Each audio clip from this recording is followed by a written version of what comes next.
Hi everyone, this is Margot from Margot's Vintage Vibes. I'm just showing you the beginnings of my December project, which is an advent calendar on poster board. The digital graphics are mainly the background on the poster board. The collage I did is from Luise Heinzl, and also in my various creations, while I get all the way to the end as it develops, I've used things from Digital Curio, My Porch Prints, Adamo Prints, Polka Art Studio, Liana Shop, Ginger Journals, and probably more before I get to the end.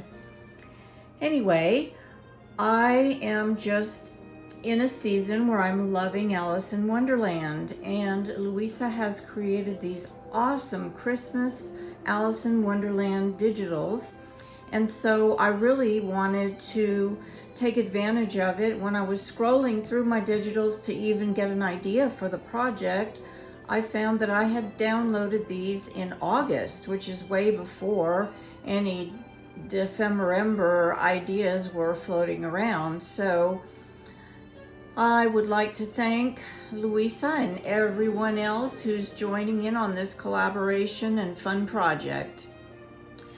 Now, if you'll excuse me while I just step gently down from the step ladder that I've been standing on in order to show you the whole poster board, I'd like to tell you just a little bit about the Advent calendar and how it came to be.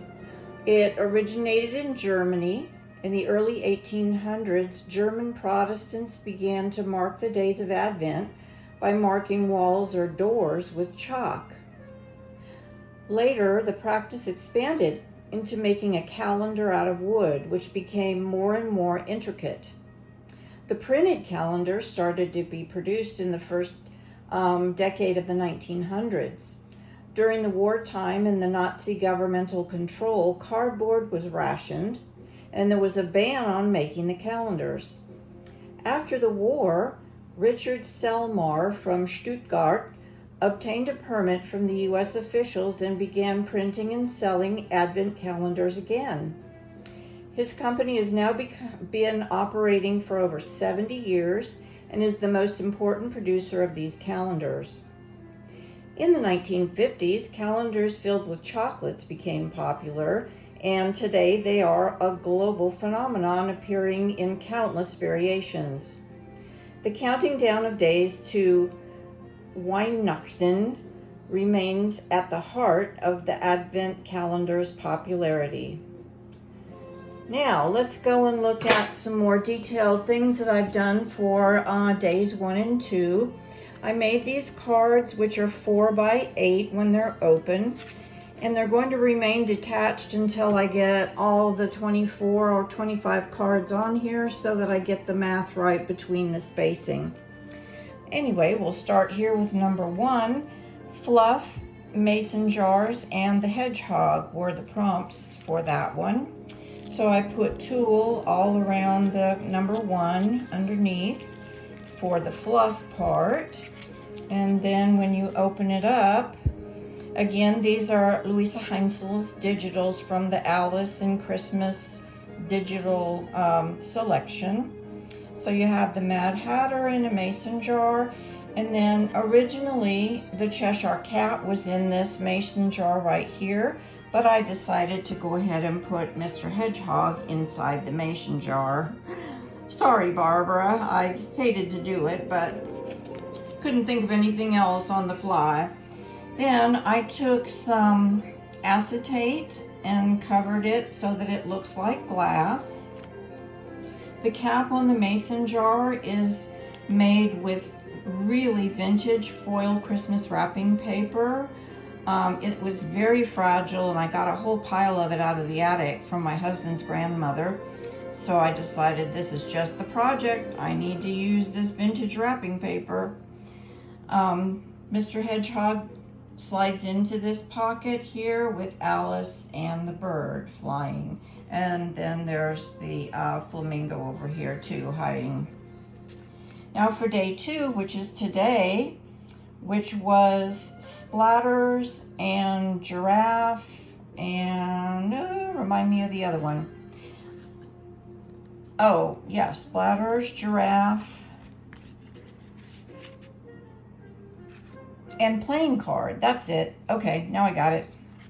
Okay, so on the front of the card, I took the Ranger Tim Holtz mica distress sprays, and I used the reddish and greenish tones. The red was a cranberry and the greenish was balsam, and spritzed the card before I put anything on it.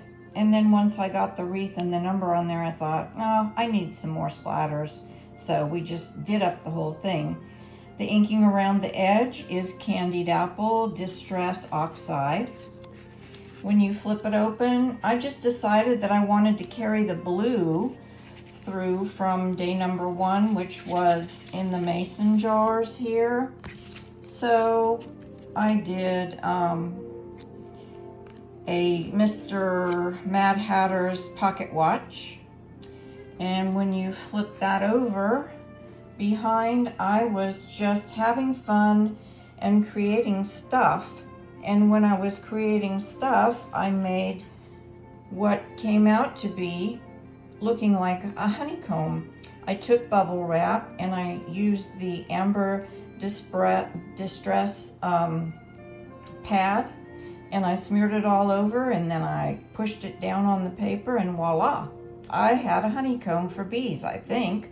So I went and got the bumblebee out of Luise's collection and decided that, well, it's not Bumblebee Day, but guess what? I'm doing it anyway.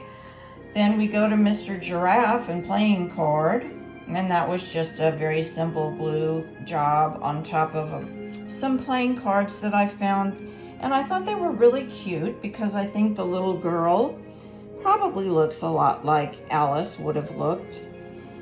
And so we did that.